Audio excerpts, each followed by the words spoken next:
ഞങ്ങൾ വന്നിരിക്കുന്നത് പ്രശസ്തമായ കടവൂർ ക്ഷേത്രത്തിലാണ്, കൊല്ലം കടവൂർ ക്ഷേത്രത്തിൽ. അവിടെ നമ്മുടെ പ്രശസ്തനായ നമ്മുടെ അഭിമാന താരം തൃക്കടവൂർ ശിവരാജു നീര് നിൽപ്പുണ്ട്. അവനെ കുറിച്ചിട്ടില്ല, ഇനി അവനെ നമുക്ക് പോയെന്ന് കണ്ടു നോക്കാം. നേരിലായതുകൊണ്ട് ആപ്പാടാണ് ഈ ഒരു ഭാഗത്തിലൂടെ വേണം അവനെ നോക്കാൻ. അവിടെ ഇപ്പോൾ ഉണ്ടാണ് നമ്മൾ ശിവരാജു. നീരിലായതുകൊണ്ട് ആർക്കും അകത്തോട്ട് പ്രവേശനമില്ല. നമ്മുടെ എല്ലാം പ്രിയപ്പെട്ട തെക്കിൻ്റെ ദേവർ തൃക്കടവൂർ ശിവരാജു. ആളെ ഇപ്പോൾ നീരിക്കിട്ടിട്ട് കുറച്ച് നാളായതേ ഉള്ളൂ. ഇങ്ങനെ വാഴപ്പിണ്ടിയൊക്കെ കഴിച്ച് ഇങ്ങനെ ആസ്വദിച്ചിരിക്കുകയാണ്. ഒരിവ് ഓണമൊക്കെ അടുപ്പിച്ചാകുമ്പോഴത്തേക്ക് ഒലിക്കുകയാണെങ്കിൽ ആ ഒരു കണ്ടീഷൻ ഇരിക്കുകയാണ്.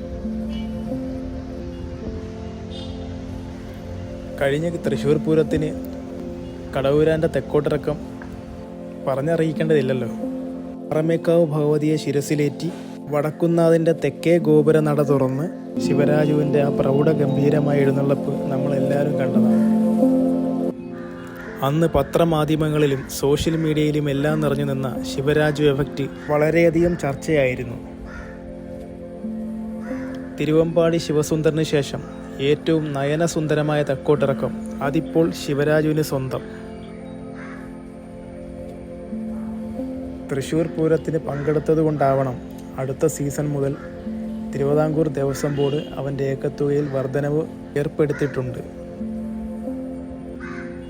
പിന്നെ തുടർച്ചയായിട്ടുള്ള എഴുന്നള്ളിപ്പുകൾ കുറയ്ക്കാനും വേണ്ടിയാണ് ഈ ഏക്കത്തുകയിൽ വർധനവുണ്ടാക്കിയിട്ടുള്ളത്. തിരുവിതാംകൂർ ദേവസ്വം ബോർഡിൻ്റെ ആനകളിൽ ഏറ്റവും ഉയരം കൂടിയതും ഏറ്റവും അധികം വരുമാനം നേടിക്കൊടുക്കുന്നതുമായ ആനയാണ് തൃക്കടവൂർ ശിവരാജു.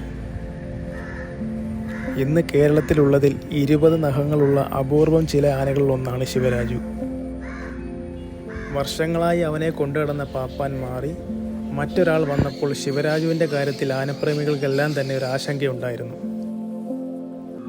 എന്നാൽ ആ ആശങ്കകൾക്കെല്ലാം വിരാമമിട്ടുകൊണ്ടാണ് ഇന്നത്തെ കൂട്ടുകെട്ട്. ശാർക്കര ബിജിച്ചേട്ടനും മണികണ്ഠനും തമ്മിലുള്ള കൂട്ടുകെട്ട് തൃശ്ശൂർ പൂരം വരെ എത്തി നിൽക്കുന്നു. എനിക്ക് ശിവരാജുവിനെ ഇഷ്ടപ്പെടാനുള്ള പ്രധാന കാര്യം അവൻ്റെ സ്വാഭാവിക തലയെടുപ്പാണ്. ഇരിക്കസ്ഥാനത്തെക്കാളും എപ്പോഴും ഉയർന്നു നിൽക്കുന്ന തലക്കുന്നി അവൻ്റെ മാത്രം പ്രത്യേകതയാണ്. അയാൾ പാപ്പാമാരെ വിളിക്കുന്നുണ്ട്, ആഹാരം ചേർന്നതുകൊണ്ടാണെന്ന് തോന്നുന്നു. ശിവരാജുവിൽ നിങ്ങൾക്കിഷ്ടമുള്ള കാര്യം എന്താണെന്നൊന്ന് കമൻറ്റ് ചെയ്തേക്കണേ. പിന്നെ ശിവരാജുവിനെ ഏത് കൂട്ട എഴുന്നള്ളിപ്പിന് നിന്നാലും ദൂരെ നിന്ന് നോക്കിയാൽ നമുക്ക് ഒറ്റ നോട്ടം കൊണ്ട് തിരിച്ചറിയാൻ കഴിയും അവൻ്റെ ചെവിയുടെ സവിശേഷതകൾ കൊണ്ട്. അവന് കണ്ണ് തട്ടാതിരിക്കാൻ കൊടുത്തതുപോലെ ഉണ്ട് ചെവിയുടെ ആ ന്യൂനത.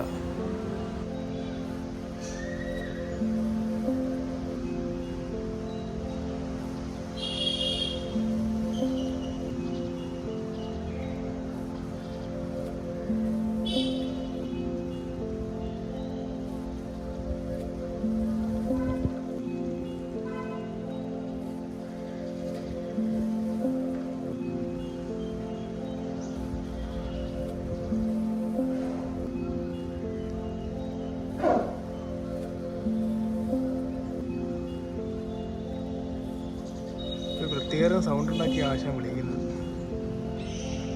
വീഡിയോയിൽ കേൾക്കാൻ പറ്റുമെന്ന് എനിക്കറിയത്തില്ല.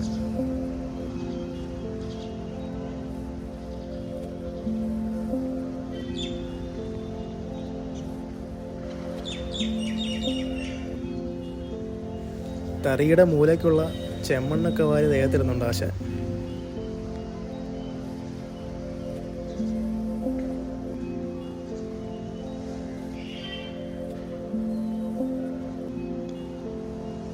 നീരുവാലൊക്കെ കഴിഞ്ഞിറങ്ങുമ്പോൾ തറിയൊക്കെ കുറച്ചുകൂടെ മെയിൻ്റെനൻസ് ചെയ്യുന്നെന്ന് പറയുന്നുണ്ട് ഇവിടുത്തെ കമ്മിറ്റി അംഗങ്ങൾ, നാട്ടുകാരൊക്കെ പറയുന്നുണ്ട്. പുതുതായിട്ട് തറിയൊക്കെ ഒന്ന് വൃത്തിയാക്കി സെറ്റാക്കുക.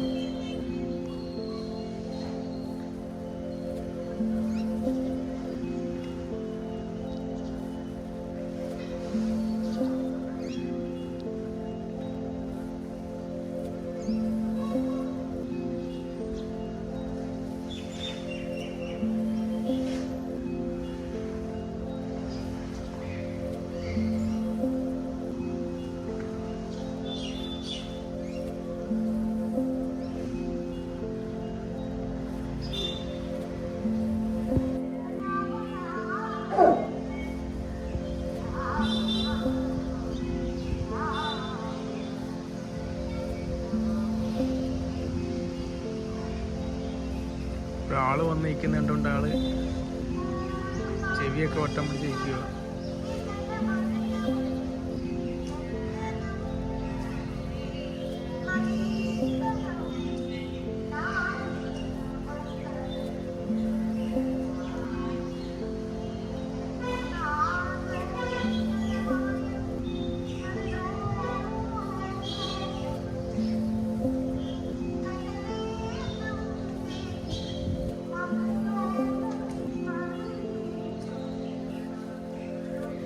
ശിവരാജുവിൻ്റെ ഫാൻസുകാരൊക്കെ ഉണ്ടെങ്കിൽ ഒന്ന് കമൻറ്റ് ഇട്ടേക്കണേ. അവൻ്റെ ഫാൻസ് പവർ എത്രത്തോളം ഉണ്ടെന്ന് അറിയാൻ വേണ്ടിയാണ്.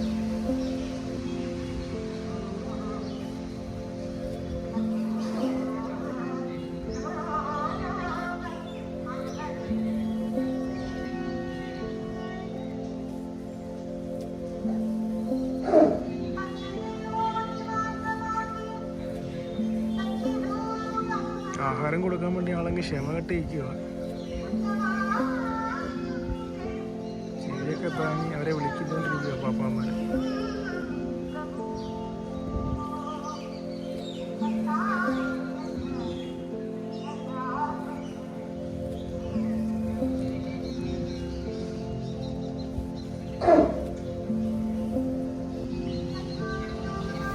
ദേഷ്യം കൊണ്ടാണോ എന്തുവാന്നറിയത്തില്ല, തുമ്പിക്കൈ മടക്കി അവൻ ചെറുതായിട്ട് കടിക്കുന്നുണ്ട്.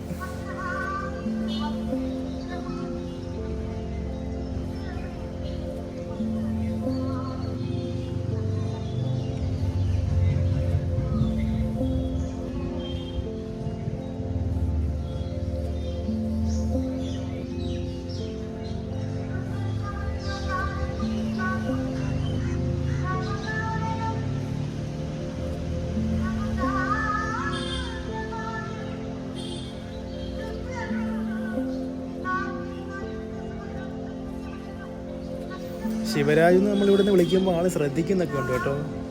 അപ്പോൾ ഇടയ്ക്ക് ചെവിയൊക്കെ വട്ടം താങ്ങി നമ്മുടെ വാടകയൊക്കെ എടുത്ത് നോക്കുന്നുണ്ട്.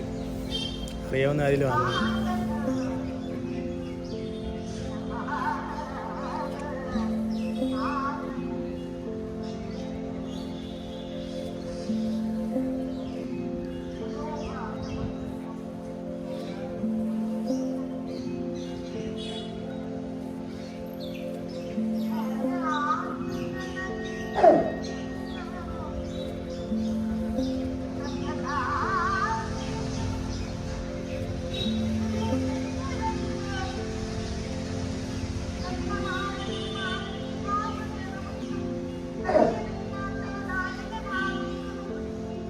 തുമ്പിക്കയൊക്കെ വായിൽ ചെറുതായിട്ട് കടിച്ചൊക്കെ പിടിച്ച ആൾ സൗണ്ട് ഉണ്ടാകുന്നു.